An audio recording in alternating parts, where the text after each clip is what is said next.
Hello everyone, Assalamu alaikum. I'm Ana Fasan. In this segment, we're going to look into some practice problems involving conversion from other number systems to decimal. Pause the video and convert the following unsigned numbers to their decimal values.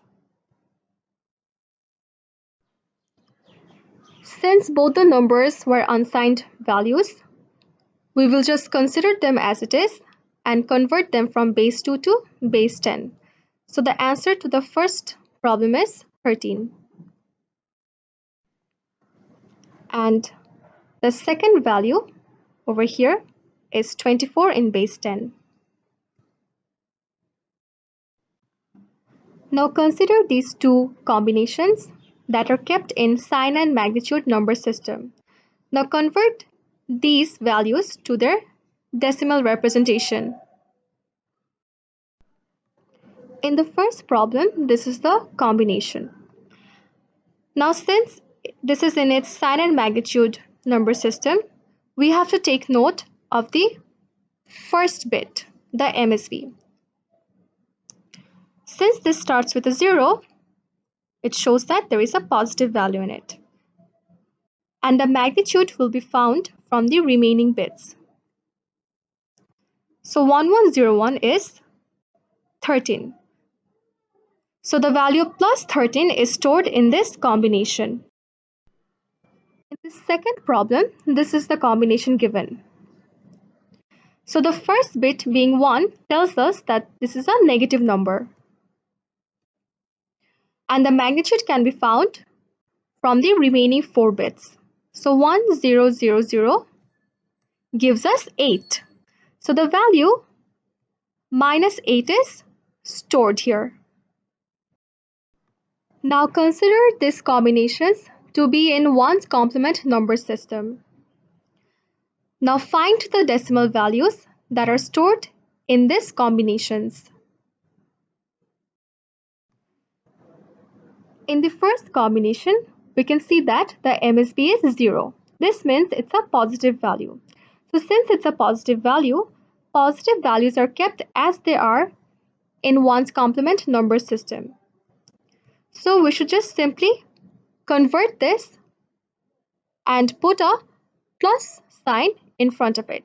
So converting this from base 2 to base 10 will give us 13, and since this is 0, we have added a positive sign. One common mistake that students do is, since they see that its number is in its 1's complement number system, they complement the number and then write the value. Now that is wrong. 1's complement system is a number system where you keep positive numbers as well as negative numbers. Now if the number starts with a 0, then you do not have to complement it because a positive number is stored over here and positive numbers are stored as it is. So keep the number how it is and just convert it.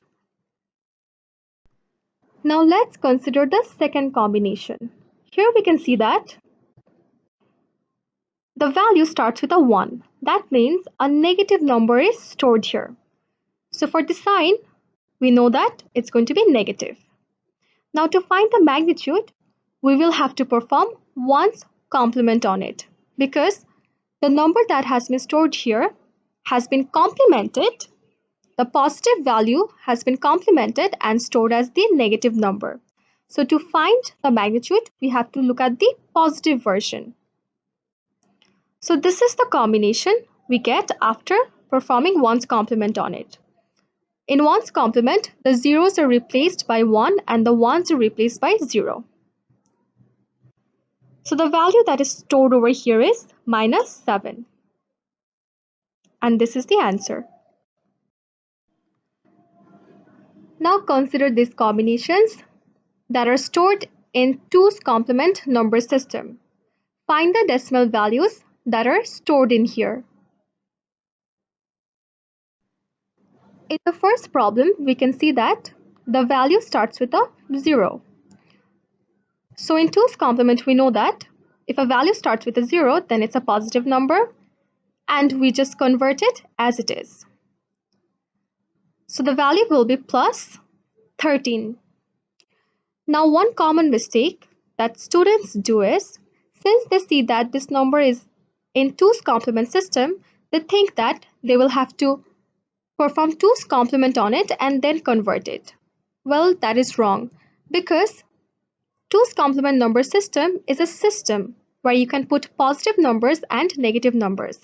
Now positive numbers are kept as they are by adding a 0 at the front. So if you see that this number starts with a 0, then just convert it as it is.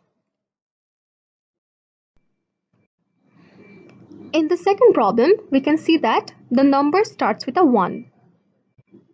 So this means a negative number is stored here. So for the sign, we get negative. Now for the magnitude, we need to perform 2's complement on it. And this will give us the magnitude. Now let's follow the shortcut. The shortcut is I'll start from the right and keep copying the values until I reach a 1. So I've reached 1 and then the remaining bit will be inverted. So the value that is stored over here is minus 8.